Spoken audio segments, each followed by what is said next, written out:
There are many films that could be classified as disturbing, but almost none of them compare to a film franchise called the Human Centipede. Most of you have probably heard of it before. It's very popular due to how grotesque, controversial, and downright vile it is. I mean, seriously, even the title's unsettling, like what the hell is a human centipede even supposed to be? Before you answer that, save your thoughts for later. Why, you may ask? Well, because in today's video, I'll be covering each and every single one of the Human Centipede films. Yes, that's right.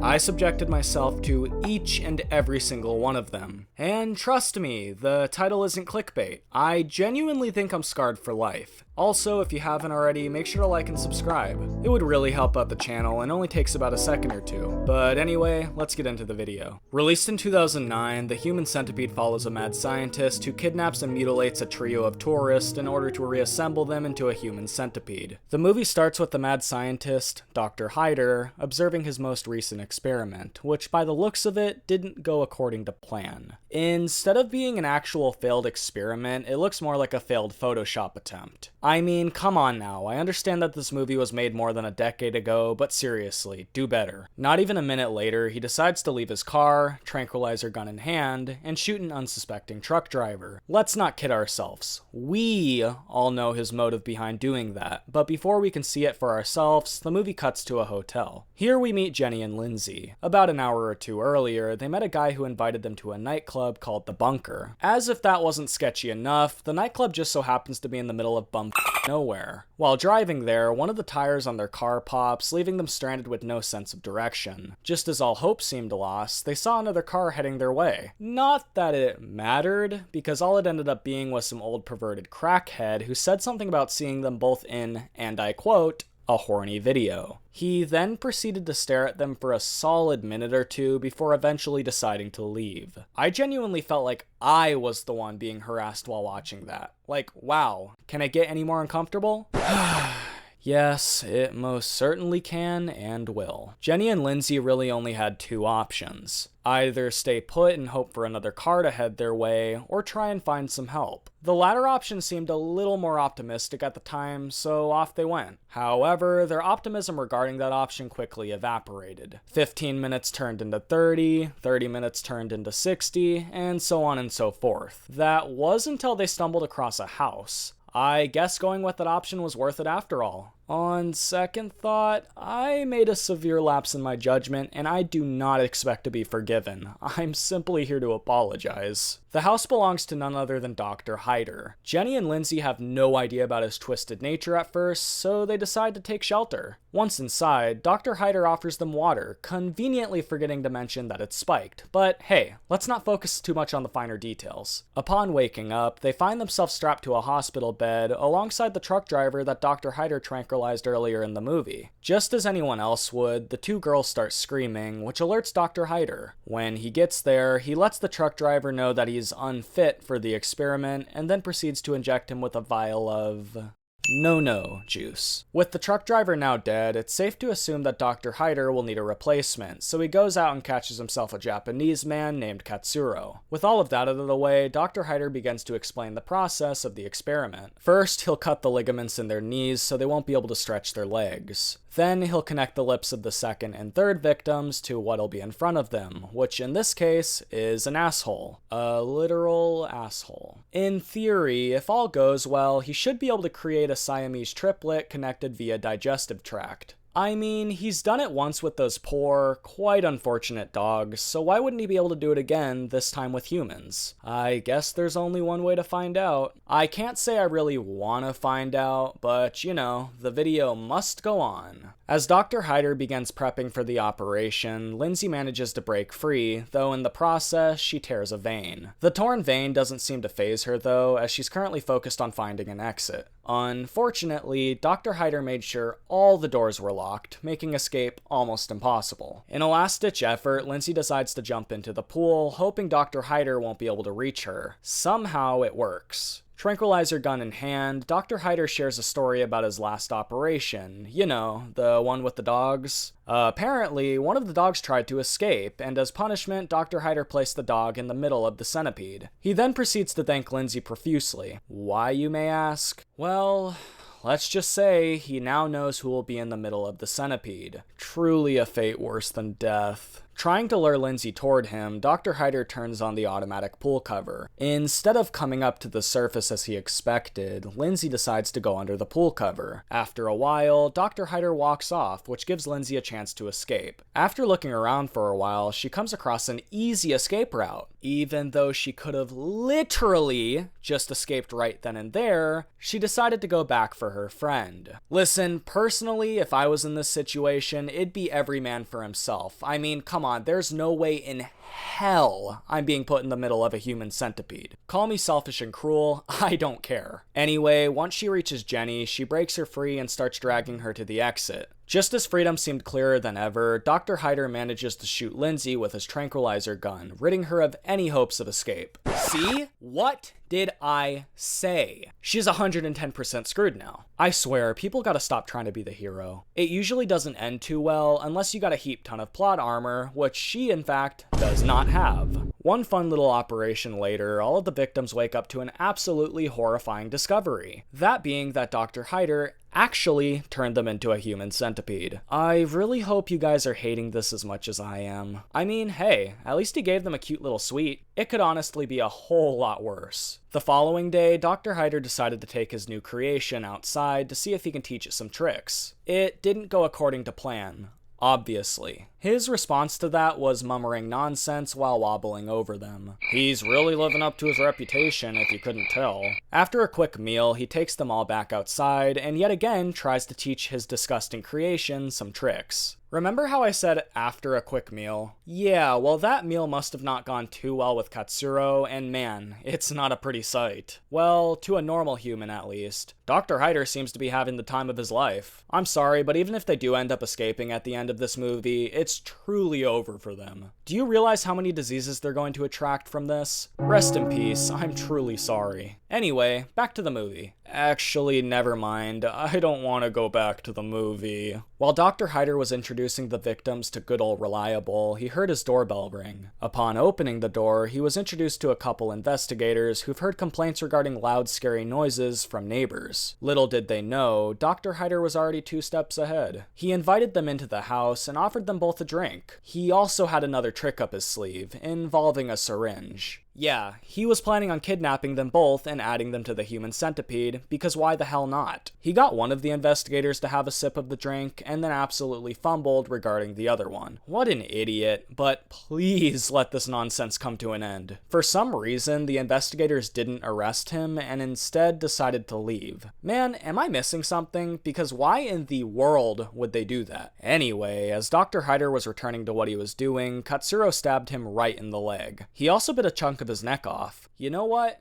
You go, Katsuro. I'm all for it. They then started rushing for the exit. As it turns out, Dr. Hyder managed to replace the door that was broken. How convenient, am I right? Katsuro, not being able to take it anymore, slices his throat, resulting in his death. In better news, I guess the investigators had second thoughts because they came back. A little late, but it's better than nothing. Honestly, guys, this movie's getting old, so I'm just gonna fast forward a bit. And yeah, the movie ends with Dr. Hyder, the investigators, and all of the victims dying. Well, except Lindsay. She just gets to lay there while waiting for her inevitable fate. Final thoughts? This movie gave me nothing but pain and regret. I wouldn't recommend it unless you're a literal psychopath. But hey, maybe the second one's better, right? Spoiler alert. It's not. Released in 2011, The Human Centipede 2 follows Martin, a mentally disturbed parking garage attendant. The movie begins with him finishing a viewing of The Human Centipede, and instead of reacting like a normal person, you know, like vomiting and questioning life itself, Martin is filled with curiosity, and worse, pleasure. Yeah, so I may just kill myself right now if you guys don't mind. All of a sudden, his attention goes to a couple arguing in the parking garage. He proceeds to grab a crowbar and head out there. I think we all know what's about to happen here. Yep, what a shocker. After that, he waddles down to his inconspicuous black van, drives back to them, and puts them both in the trunk. He then proceeds to get back to work like nothing just happened. And by work, I mean continuously replaying that god-awful movie. You know, I will say, they really nailed the casting on this one. This dude genuinely looks like someone who'd do something like this. Bravo. The following day, Martin meets up with some guy who's selling a warehouse. Obviously, he doesn't actually plan on buying it. I mean, come on, he's a parking garage attendant who lives with his mom. No, instead he decides to kill the guy and steal it. Just a heads up, I'm going to have to censor a lot of this movie because most if not all of it is genuinely sickening. And I would totally get demonetized if I left it as is. Martin, who is as snug as a bug in a rug, suddenly gets woken up by his mom because it's time for dinner or something. While eating, their upstairs neighbors started getting really loud, so his mom banged on the ceiling with a broom. Naturally, the neighbor came down to confront them. She blamed Martin like a little bitch, which in turn caused him to get beaten to a pulp. Listen, I get Martin's a terrible, demented loser, but come on, that's just not fair. Later that night, we get a glimpse of Martin's creative genius. Truly fascinating. Moving on from that, a couple more unfortunate souls decide to stroll through the parking garage, so Martin does his thing once again and takes them all back to the hellhole that he's created. The movie then cuts to his mom stabbing him, or so she thought. I guess being a deranged lunatic runs in the family. After that, she slits her wrist for literally no reason, and then stumbles across his Human Centipede tutorial book, resulting in her tearing it all up, making him very upset, so he makes the very wise decision of smashing her head in. He then props her decaying corpse up at the dinner table and begins to eat with her. Dog, this movie's actually a fever dream because what the hell? Whoever created these movies needs to be studied. Like, I'm being so for real. All of a sudden, the dude who lives upstairs decided to be super obnoxious again. Really bad timing. Really bad timing. Yeah, I guess this dude was the last person he needed to start creating the Human Centipede that he's always dreamed of making. Yippee-ki-yay, everyone. With that, he began packing up all the tools he'd need to pull the operation off, and then went back to the warehouse. Hey, so remember how I was saying that I have to censor a lot of this movie? Yeah, I was mostly talking about this section. I'm just going to briefly summarize it for the video. I really don't think you guys will mind all that much. Basically, he knocks everyone's teeth out, cuts their knee ligaments, connects them all via mouth to anus, and then finally, voila, absolute cinema. Just like Dr. Hyder, Martin begins to experiment with his wonderful creation. This part makes the first movie look like a cakewalk, so I'm just gonna leave it to the imagination. I forgot to mention this, but while he was putting together the Human Centipede, there was this pregnant lady he captured, thought to be dead, so he put her to the side and kinda forgot about her. Yeah, so as it turns out, she wasn't dead after all and began making a break for it. Once she got outside, she broke into a car, gave birth in the process, and then pedaled to the metal, which resulted in her baby's face being smashed in. Yeah, so I think I'm gonna call it wraps on this one. I genuinely can't watch this anymore. There's only like 10 more minutes in the movie anyway, so it's not like you guys will be missing any revolutionary plot points or whatever. Final thoughts? Yeah, I'm not gonna answer that because honestly, I just want to forget that I ever watched this movie. I would say that maybe the next one will be better, but I did that last time and look what happened. So I'm just not gonna say anything in hopes of not jinxing myself. Released in 2015, The Human Centipede 3 follows the warden of a notorious and troubled prison. The movie starts with the warden, Bill Boss, finishing up The Human Centipede 2, which pretty much confirms that The Human Centipede 2 never actually happened.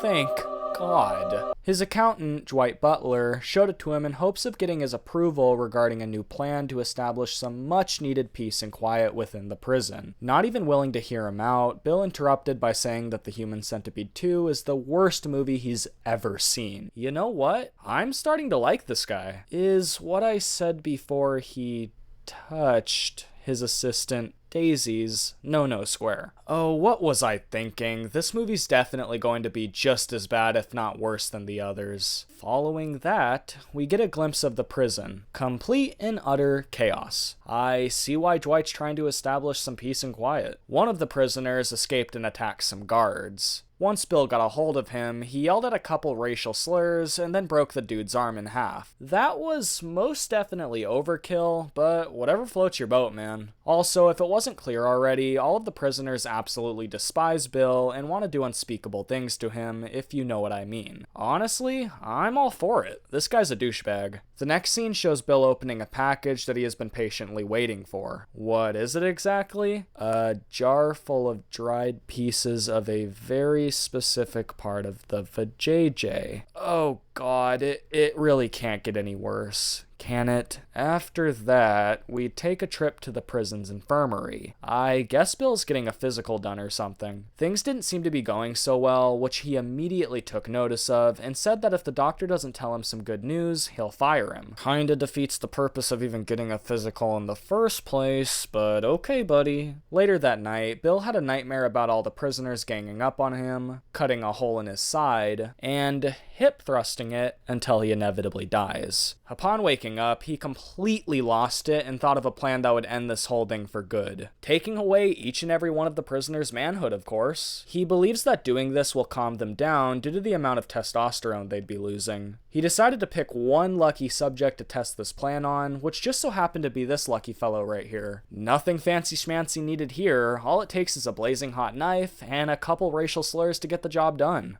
How delightful. I never thought it would come to this, but this movie may actually be worse than the other two combined. Like, I'm not even kidding. It's not even funny how bad it is. When the prisoner fully recovered from that DIY operation, Bill went to see if his plan worked after all, which it didn't in the slightest. It actually made the dude even more pissed, which honestly, I don't blame him. Later that day, the governor decided to pay the prison a little visit. He obviously noticed just how bad of a state it's in, so he warned Bill that if he didn't get it under control by the next time he pays it a visit, he'll shut it down. Dwight took this as an opportunity to pitch his idea again, this time going into more detail. A human centipede. Shocker, right? Bill, being the wonderful and totally sane human being he is, decides to move forward with Dwight's idea. Hell, even the director of these awful movies, Tom Six, makes an appearance. He plays the role of, you guessed it, himself in the movie, and basically explains if this whole thing could actually work. Spoiler alert,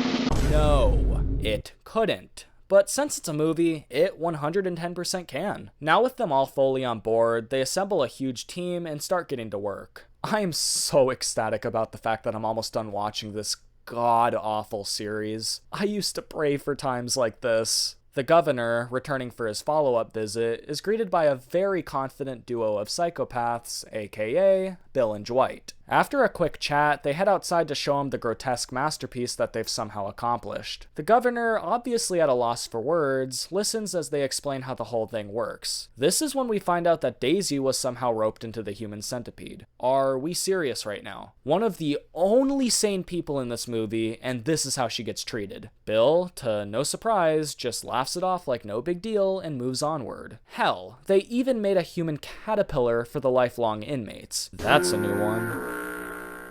You may be wondering what happens when a prisoner fulfills their sentence. Well, they get removed, with little to no scarring. Well, that's not counting the mental scarring, of course, but whatever, no biggie. The governor seems to be enjoying this just as much as we are. At the end of this wonderful tour, Bill and Dwight ask his thoughts on the whole situation. Obviously taken aback by everything, he leaves without a second thought. Just kidding. He actually ends up loving the whole thing and congratulates both of them for their unmatched level of genius. Out of celebration, Bill decides to kill Dwight because why the hell not? Honestly, not even surprised at this point. The ending is just him absolutely crashing out with a megaphone while viewing his sickening creation. Final thoughts? I don't even know, man. I mean, at least the other two gave me something to think about, good or bad. This one was just an excruciatingly boring slog to get through. I'm not even going to lie, I probably skipped through summarizing over half of this movie due to how unnecessary and stupid most of it was. But hey,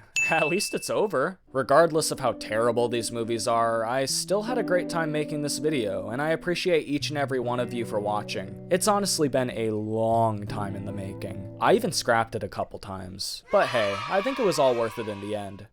Probably not, but anyway, did you love it? Did you hate it? Did you moderately despise it, yet still get a teensy bit of enjoyment out of it? Well, let me know in the comments. Also, while you're down there, you might as well like and subscribe. I mean, you wouldn't want to miss my next video, now would ya? But yeah, that's it from me. Peace.